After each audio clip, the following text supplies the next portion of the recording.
There may be someone or something in the Winter Palace gardens that will shed some light on the civil war in Orlais. Look at these Shem. I've been calling them humans lately, but here I just feel like referring to them as Shem. Shemlin in all their glory.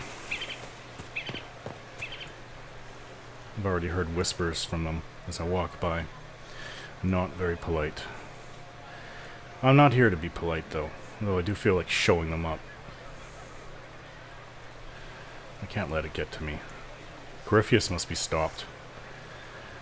And I have elves to find. And perhaps there's somebody out here that I'll be able to speak to. See if I can find them alone. Hello? You there! Rabbit! Have you seen a ring anywhere? It was a gift from the Countess Montbelliard, enchanted by the Fomari. I cannot go into the ball without it. So whiny. Oh boy. Is this ring particularly valuable? Its worth in coin is not as important as its social value. It was a gift from a member of the Council of Heralds. If she finds out I lost it, she will never forgive me. Not even if I live to be 1,000 years old. That's a terrible predicament. If the Countess finds out, make her have mercy. Should you happen upon it, I beg you, let me know.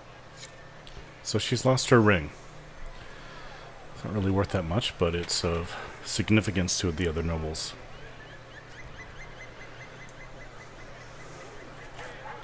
It's been too long since I've had any word from Valois.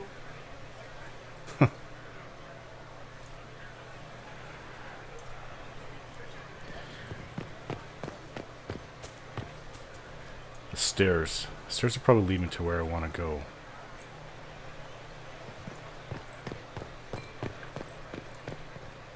Careful not to bump into them. They could probably use a bit of bumping into. I wonder what this plaque says over here.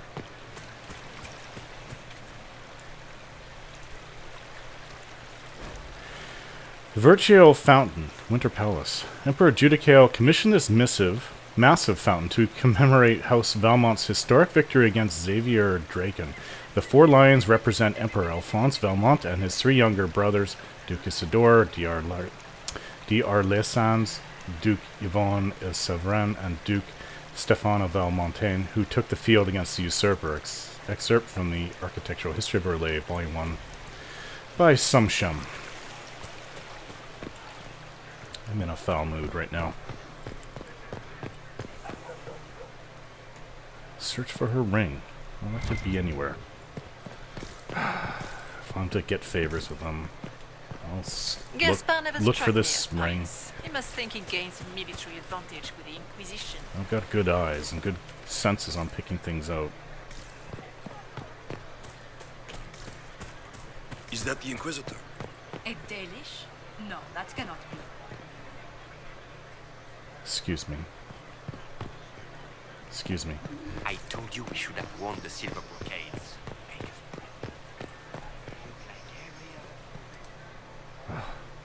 So extravagant. This is just the Winter Palace. This is not even the formal palace. Well, I don't think they're going to allow me in there right now. Lady Nightingale makes me nervous.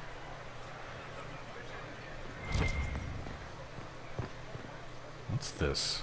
Oh, no one's over here.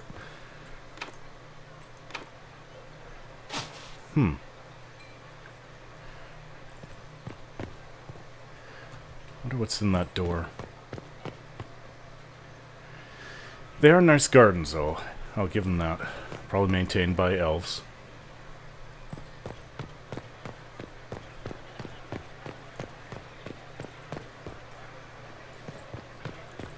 It's on this side.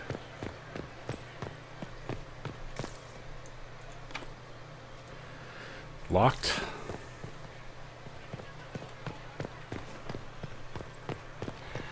Then we'll go up.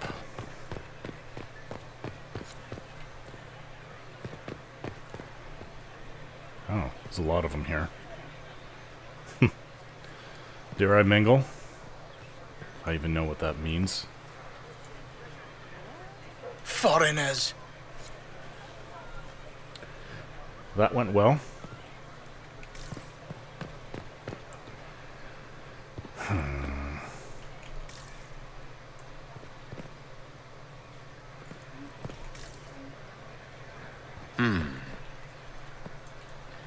I'll listen to them.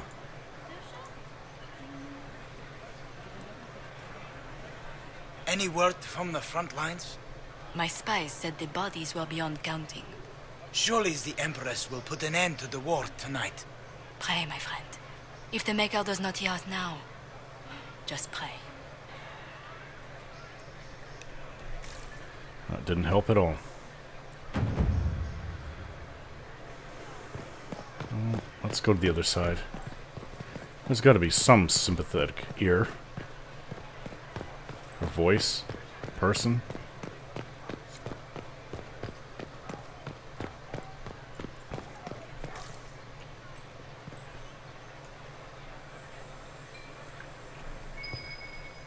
I'm sensing something nearby. Oh. Hella statue.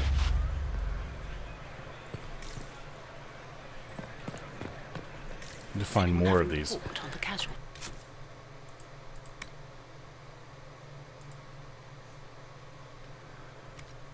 In the dance.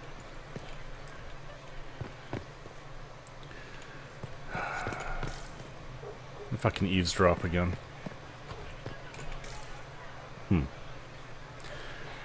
Well, I'll just have to keep searching for these statuettes. Maybe for this woman's ring.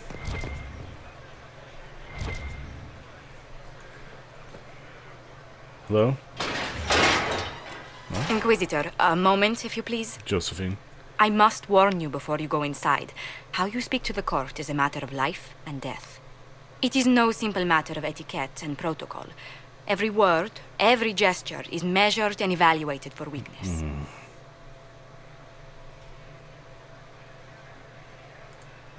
Don't they sound delightful? I'm shocked we haven't invited the court to dinner at Skyhold. The game is like Wicked Grace played to the death. You must never reveal your cards. When you meet the Empress, the eyes of the entire court will be upon you. You are safer in the Fade with the Fear Demon.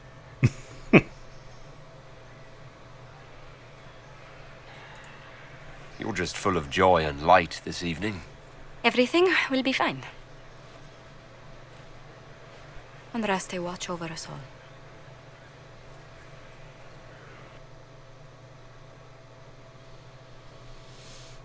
Be nice to finally meet this Empress.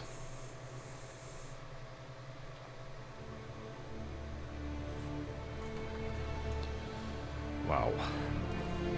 Built to impress.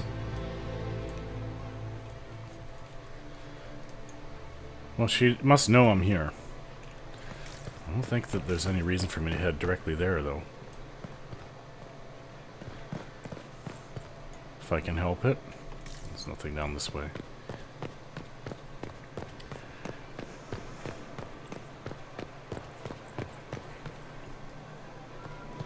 Everything's cordoned off.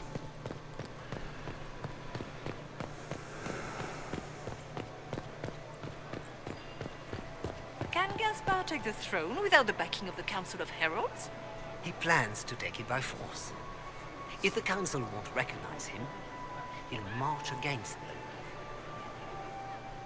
Varric. Shit. I just saw 2 dwarves from the Merchants Guild go inside. If anyone asks, I'm not here. Oh, Cullen. And Cassandra. It will take some time to get our men into the palace. I'll alert you when we're ready. The sooner we go in, the sooner we can get this over with. I wish there was more news coming from the Grand Cathedral.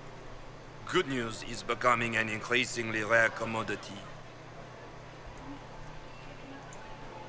I had hoped to tour the Royal Wing Gardens again. I have heard they are the finest in the Empire. It's such a pity the wing is sealed.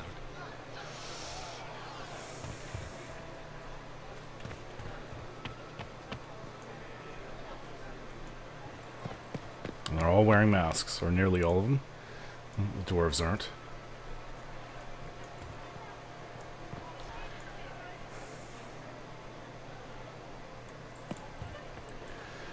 I don't want to look indiscreet. Interesting.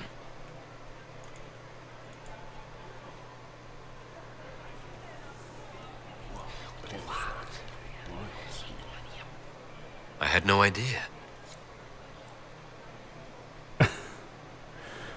Scandalous secrets.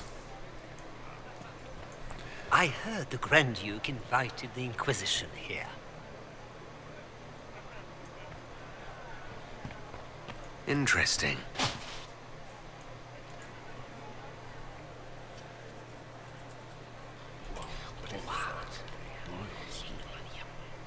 I had no idea. The things that you hear here. Guest wing. The guest wing is not open to the public at this time, Inquisitor. Okay. Even the guards know who I am. How can they call this a vestibule? It's a foyer. Please, it's barely half the size of the foyer in the Imperial Palace. It's obviously just a vestibule. I'd call it more of an antechamber myself. No one asked you.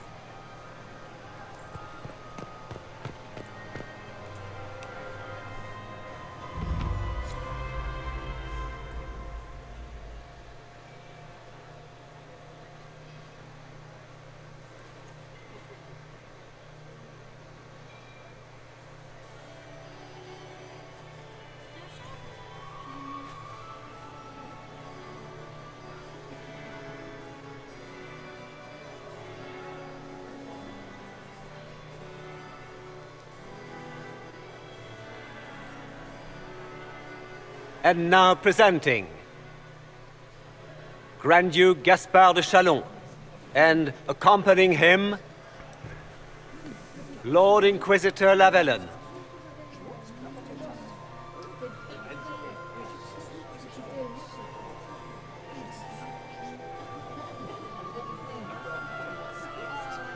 Vanquisher of the rebel mages of Ferelden, crusher of the vile apostates of the mage underground.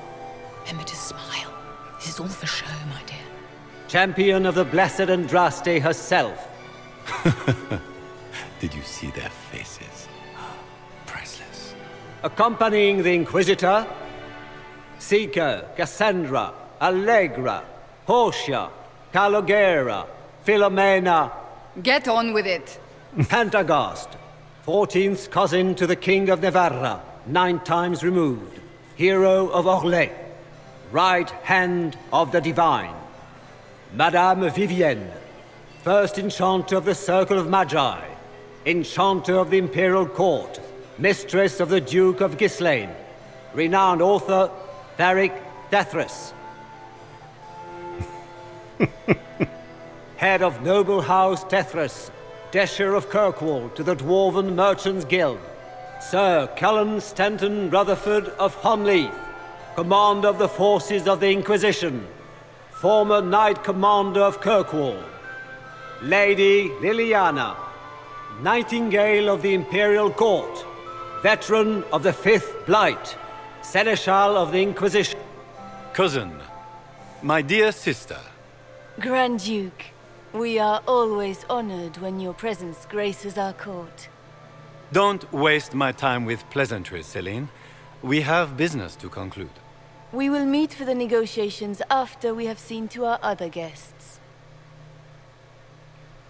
This is going to take some time. Inquisitor? Lord Inquisitor, we welcome you to the Winter Palace.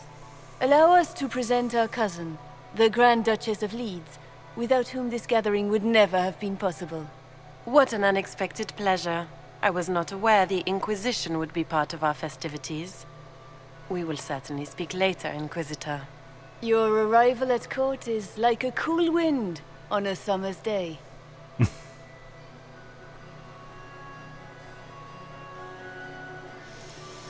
Let's hope the breeze does not herald an oncoming storm. Even the wisest mistake fair winds for foul. We are at the mercy of the skies, Inquisitor. How do you find Halam Shiral?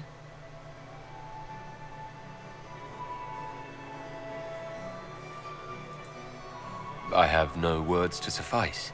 Halam Shiral has many beauties, and I couldn't do them justice.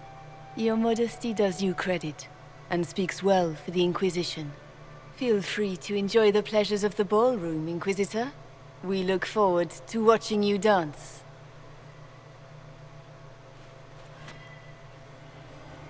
Inquisitor, a word when you have a moment. I'm not sure their dancing's the same way that we Dalish dance. Tell me, Yvette, how are Mama and Papa? Are they in good health? Can you believe the Inquisition filled its ranks with apostates? You just know It's that the will same end as always. badly. Meaning she's after you to do more work. I don't like that. You always take her side. As many hunting I dogs don't as he take her side. I happen to think, If as I she have to does, clean up another you pot- might attend to more of the estate's duties. Also, do stop slouching. Josephine! Oh, Josephine! Is this him? Inquisitor, please allow me to present to you my younger sister, Ah. Yvette Gabriella Montillier. Delighted to meet you, Lady Montillier. Inquisitor, I've heard so much about you, but not as much as I want. Josephine writes, but she never tells me anything. Is it true? Rebel mages in Redcliffe were performing blood rites and orgies before you stopped them. Where did you hear such nonsense?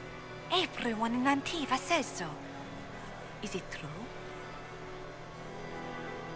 Rebel mages didn't do that. Those stories a little more than wistful thinking, my lady. Oh, how dull Redcliffe must have been then. This may be my only chance to hear about when Josephine was a girl. Oh yes, as she told you about when she was 10 and... Yvette, stop. Fine. What about when we were climbing the cliffs by the... No. She once told the Duke of... Absolutely not. She still plays with her doll collection when no one's looking. Yvette, that's absurd. Absolutely preposterous. Which power should the Inquisition throw its weight behind? Celine has held the throne successfully for years. I see no profit in ousting her. Gaspard has run military campaigns, but never a kingdom. His transition would be, let us say, chaotic. Why don't they just marry each other and the problem would be solved? But then they have different outlooks, don't they? She supports elves, well, he wants to conquer everybody. It could be a problem. The fact that she, you know, we need her on our side. Tell me about yourself, Lady Yvette. This is the first time I've encountered any of Josephine's family. She would forget to mention the artists. I've been studying painting under Antiva's royal tutors. You should be proud, Josie. I'm going to be exhibiting my work next season in the city's biggest salon. Have you actually sat down and finished the painting yet? I must wait for my inspiration. And I must wait for your tutor's bills. Enjoying the ball? I see many of... The dancing is so dull, Your Worship. But the Empress's gallery is magnificent. Yvette. Sorry, Josie. Go on, Josephine. Half Royal must be empty. So many of the Empire's finest are in attendance. They've noticed the Empress paying you special attention, but they don't quite know how to take advantage of it yet. This uncertainty won't last long, I'm afraid. I'll see you later. Another time. It's like dealing with a hornet's nest. And they're all looking to try to sting me. Oh, there's so many Shem here. So, I've got these festivities that I have to go through. This one's locked. What were they Before doing any in the real Western talking will Approach? happen. It's a So, wasteland. I've got to find people gossiping. More of those palace statuettes. Renovate the palace without war going on. I heard that it wasn't renovations at all. The palace was damaged by Gaspard's. What's this? Compendium of Orlesian Theatre. The most unusual part of Orlesian Theatre, appropriately enough, revolves around our southern neighbor's love of masks. Every actor wears a mask, and every mask follows a hierarchy of shape and colors of importance that indicates to the audience the character's importance. Half-face green masks indicate a leading male role, for example, while half-face purple masks are for primary female characters, while white masks are reserved for roles of no clear gender, such as spirits except for demons, whose mask must always be black and red. Further complicating matters for those new to the Orlesian Theatre, an actor's race or sex has no bearing on the parts that they can play. If a director believes that they can sell the part, men can play dowagers, women can play dukes, and even an elf can play a king. Once donned, the mask is understood to be absolutely them. None of the actors I spoke to could explain to me the history behind this tradition, but bristled when I suggested other nations find it strange. There is a strong bond of trust between our Legion Theatre troops and their viewers. Indeed, I have rarely attended such attentive audiences than in Val Royeaux.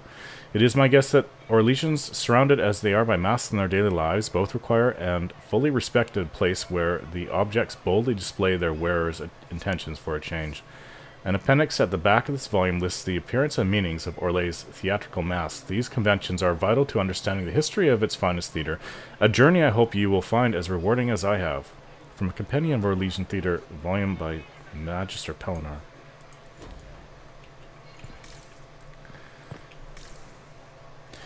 Much to do still, then.